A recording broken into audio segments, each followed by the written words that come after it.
Welcome to Slayer the Alchemist, and on today's episode, another album a day, and I'm talking about Coroner's new album, Dissonance Theory. Did a video with the dudes where we picked our favorite thrash bands outside of the big four, and I picked Coroner, and I believe I talked about the album's Punishment for Decadence, or maybe No More Color, and I talked about how I liked the fact that they were technical, yet really aggressive. It was kind of...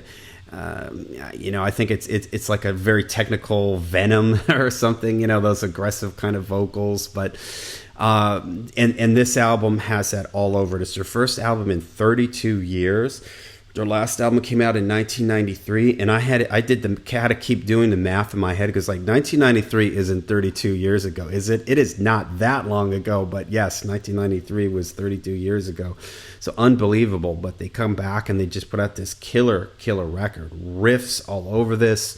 It reminds me of maybe later era Carcass, like the last couple Carcass records, Surgical Steel, where you have that aggression, but that great playing and just crazy riffs and fantastic musicianship, great drumming.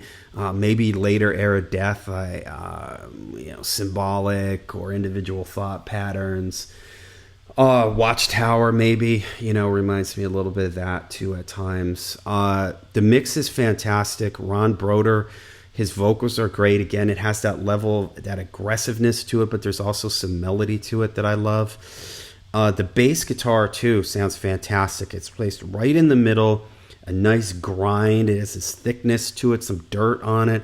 Too often in this kind of stuff, thrash and death metal, the bass is just lost. But this, it's right in the middle and gives it this nice kind of meaty bottom end and middle sound to it. The guitars that are panned left and right sound fantastic, from Tommy Viteroli, sorry if I'm not pronouncing that right.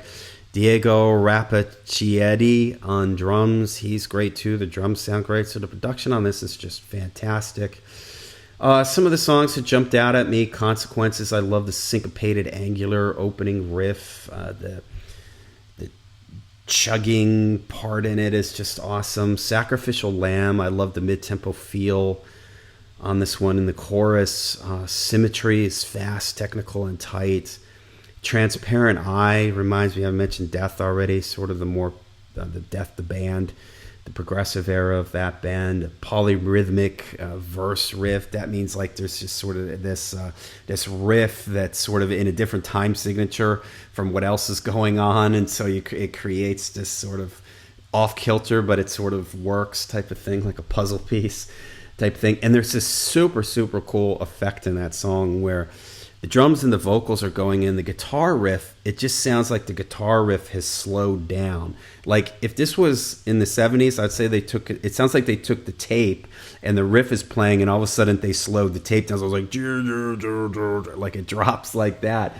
But it's not that, and I don't think it's a pedal. It's definitely not like a whammy bar thing. It sounds like some sort of computer effect, but it is so cool because the riff just all of a sudden slows down, but the drums and the vocals are still going, and the riff just locks in again. Oh man, just so creative. Prolonging has a really cool Hammond organ solo in it. So this is just a fantastic album. I haven't gotten it yet on vinyl, just been listening to it on streaming. I almost said screaming. Really digging this.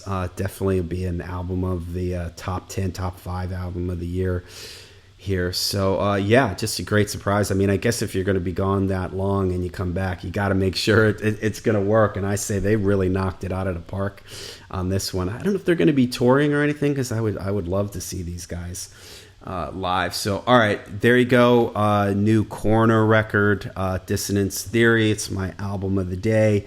Let me know if you guys have heard this one. Let me know what you think of it in the comments down below. Till we see you again, make sure you stay heavy, stay metal.